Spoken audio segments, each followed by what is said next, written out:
Então aí existem vários pastores cuidando da igreja, mas existe um pastor supremo, um grande pastor, que está sobre todos os outros pastores, a quem todos os pastores terão que prestar contas das ovelhas, do cuidado que tiveram para com as ovelhas desse grande pastor.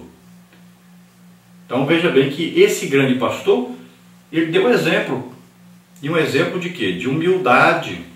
Ele não buscou enriquecimento.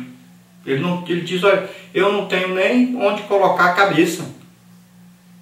Ele poderia ser coroado rei, colocado como rei, poderia governar, mas não. Foi humilde o tempo todo, ele foi manso, ele foi exemplo de sacrifício, deu a sua própria vida pelas ovelhas.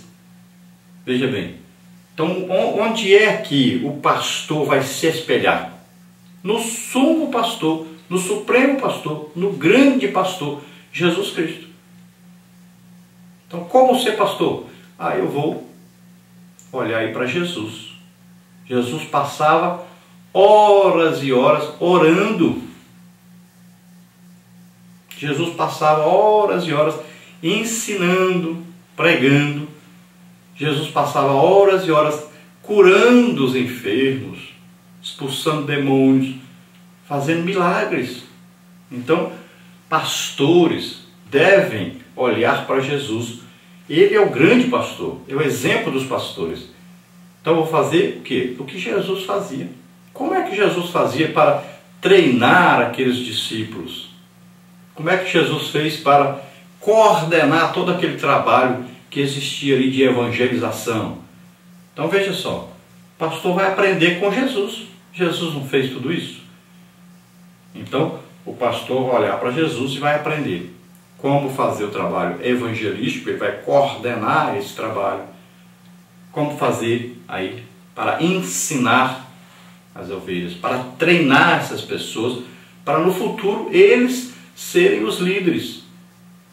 Então o trabalho maior do pastor é esse, fazer com que as ovelhas estejam juntas, que sejam conduzidas para o céu, para a vida eterna, mas que dentre essas ovelhas muitos líderes apareçam ali para liderar outros apriscos, outras ovelhas.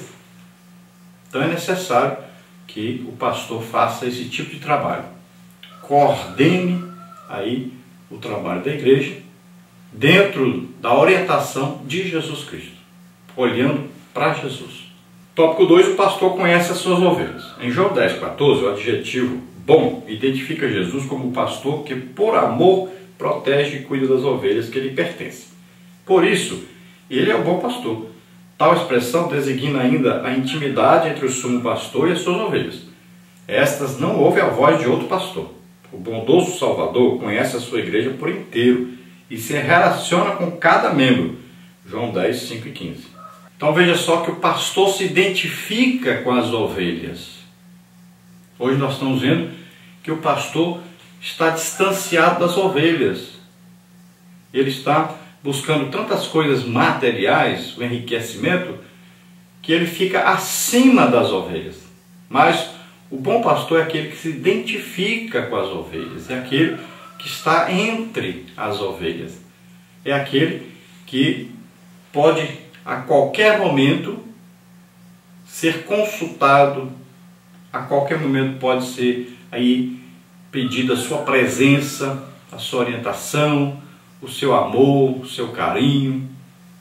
Ele está sempre pronto a proteger essas ovelhas, a guardar essas ovelhas, a estar ali entre os falsos pastores, falsos mestres, barrando esses falsos ensinos, essas heresias, para não chegar ao seu rebanho. Ele está ali dando sempre uma boa alimentação a esse rebanho, fazendo com que esse rebanho fique sempre forte. O bom pastor é aquele que ele ouve a voz das ovelhas e as ovelhas ouvem a sua voz. Ele tem uma voz de comando, ele não é comandado pelas ovelhas. O bom pastor é aquele que ele livra as ovelhas de todo mal. Ele está ali protegendo essas ovelhas. Ele está ali lutando por essas ovelhas. E não contra essas ovelhas. Ele não está ali para tirar nada das ovelhas. Ele está ali para dar a sua vida por essas ovelhas.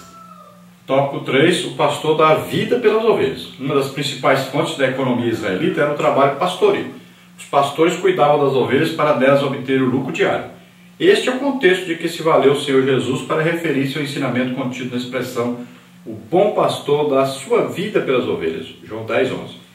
Aqui, diferente dos pastores que garantiam seu sustento no campo, através do uso das ovelhas, o Mestre Jesus mostra a disposição em dar a própria vida pelo seu rebanho. João 10:15. Os verdadeiros pastores da igreja devem imitar o sumo pastor Jesus. Nele não há jamais exploração alguma do rebanho. E isso deve servir de exemplo a todos aqueles que desejam ministrar a igreja do Senhor, tal como ensina a palavra em 1 de Pedro 5:2-4. Então nós sabemos que Jesus usou aí o contexto, né, da região em que ele estava, do viver daquele povo, da cultura daquele povo. E uma das principais era exatamente o cuidar das ovelhas. Eles tomavam leite das ovelhas, comiam carne das ovelhas, eles usavam a lã da ovelha para fazer suas roupas, para se protegerem do frio. Então, era ali um meio de subsistência. Aquelas ovelhas eram importantíssimas. Muitas vezes, o pastor, às vezes até passava fome para não ter que matar uma ovelha para comer. Então, ele se esforçava para ter alguma outra coisa para comer, para não ter que tirar a vida de alguma ovelha, porque ele sabia que aquela ovelha dava para ele a lã, dava para ele o leite. Então, ele tinha todo o interesse em preservar as ovelhas, em cuidar sempre daquelas ovelhas com todo o carinho, com todo o cuidado. E o cuidado era tanto que eles faziam aquele cercado de pedra, né, para poder ali todo dia recolher as ovelhas, guardá-las ali, para que nenhum lobo pudesse atacá-las e devorá-las. Então era um cuidado tremendo. E eles contavam todo dia, quando as ovelhas entravam ali, eles iam contando quantas ovelhas tinham. Se faltasse alguma, ele deixava ali as ovelhas fechadas ali dentro daquele muro de pedra e ia atrás daquela ovelha que estava perdida. Era um trabalho difícil, a ovelha praticamente não faz barulho. Então ele levava aquele cajado com uma corva em cima assim, e ele ia até ela. Se ela tivesse caída lá no barranco, em algum lugar, ele pegava aquele cajado, passava debaixo das pernas da ovelha, trazia a ovelha, colocava no chão para conduzi-la de volta ao aprisco. Mas a ovelha era sempre acostumada a andar de duas em duas, o pastor aí na frente, as ovelhas atrás, e dificilmente ela voltaria andando sozinha ali. Então ele tinha que pegar aquela ovelha, colocar no ombro e levar até onde estavam as outras ovelhas. Era um trabalho difícil de fazer, mas era o trabalho do pastor. Então veja bem que o pastor tinha tremendo cuidado com essas ovelhas e tinha que protegê-las de ursos, leões, como fez Davi, protegê-las principalmente de lobos que poderiam atacá-las. Então o pastor não só cuidava, como também protegia essas ovelhas. Agora, ele não estava ali preocupado em tirar das ovelhas o que elas tinham, mas ele sentia um profundo amor por essas ovelhas. Ele conhecia cada ovelha pelo seu nome, ele dava nome a cada ovelha. E as ovelhas seguiam a voz dele. Tem gente que pensa, a ovelha segue o cachorro aí. Não, é o dono, a voz do dono. O dono vai na frente e as ovelhas vão andando atrás, vão acompanhando. Elas conhecem a voz do pastor. E o pastor também sabe quando a ovelha fazia algum barulhinho, se era porque estava doente, se é porque estava com fome, ou se tinha se perdido. Então ele sabia, identificava também a voz das ovelhas. E nós vamos ver que Jesus, o grande pastor, cuidou das ovelhas, deu a vida pelas ovelhas, mas ele nunca buscou o proveito das ovelhas, nunca buscou tirar alguma coisa das ovelhas. Pelo contrário, ele sempre procurou dar tudo de si, até a própria vida, pelas ovelhas.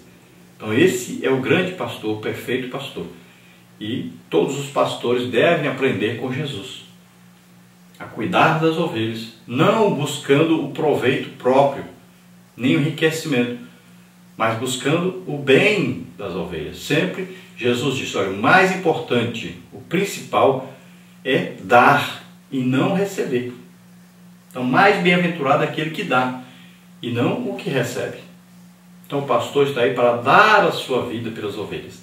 Lembrando que uma das coisas que o pastor deve dar às ovelhas é o exemplo da sua própria vida, do seu próprio modo de viver. Vamos ver na parte 2 as características do verdadeiro pastor.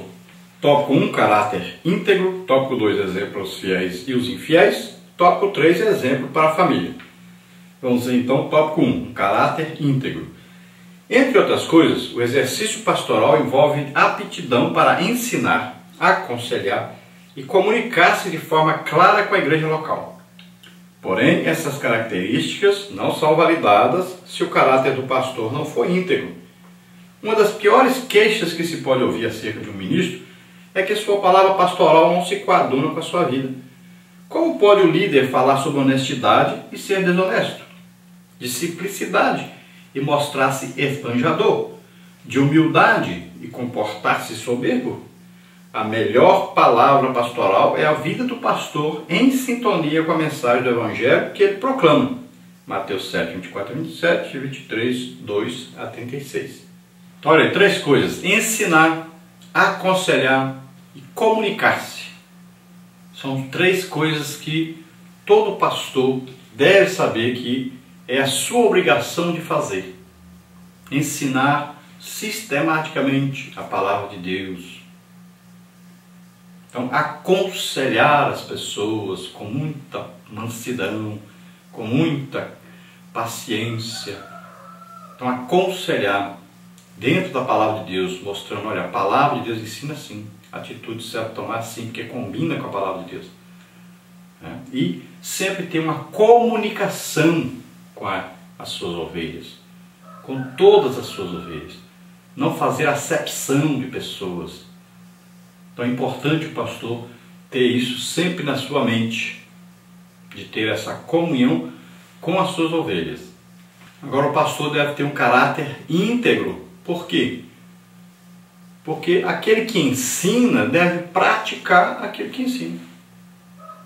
Então, se o pastor chega para orientar alguém para ser honesto, mas ele é desonesto, como é que ele vai orientar alguém a ser honesto se ele compra e não paga? Está devendo por toda parte. Que exemplo é esse? Como é que ele vai poder ensinar sobre integridade e honestidade se ele é desonesto? Como é que ele vai poder ensinar que a mentira é do diabo se ele vive mentindo? Como é que ele vai ensinar para a família, aí, ao casal, a serem aí íntegros, para serem aí fiéis um ao outro, se ele adulterou? Como é que o pastor vai poder ensinar a cuidar de uma família se ele não cuida da própria família?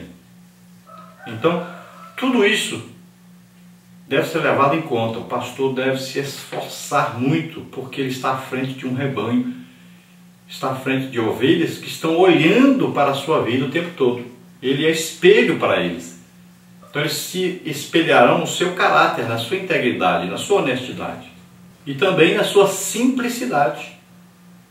Nós estamos vendo que os pastores hoje estão estimulando o povo a uma busca desenfreada por bens materiais, acima dos espirituais. O problema maior é esse. Nós estamos vendo os pastores incentivando e fazendo de tudo para que o povo busque, por exemplo, os dons espirituais. Mas, para enriquecimento, sim, estão buscando, estão incentivando, porque eles vão ter lucro com isso. Estão pensando em seus próprios bolsos. Não estão pensando no bem-estar do povo. Porque se todos na igreja tivessem dons espirituais, todos estariam se ajudando, orando pelos enfermos, para que eles fossem curados, orando uns pelos outros, trazendo mensagem de Deus uns pelos outros, de consolo, de exaltação, de edificação,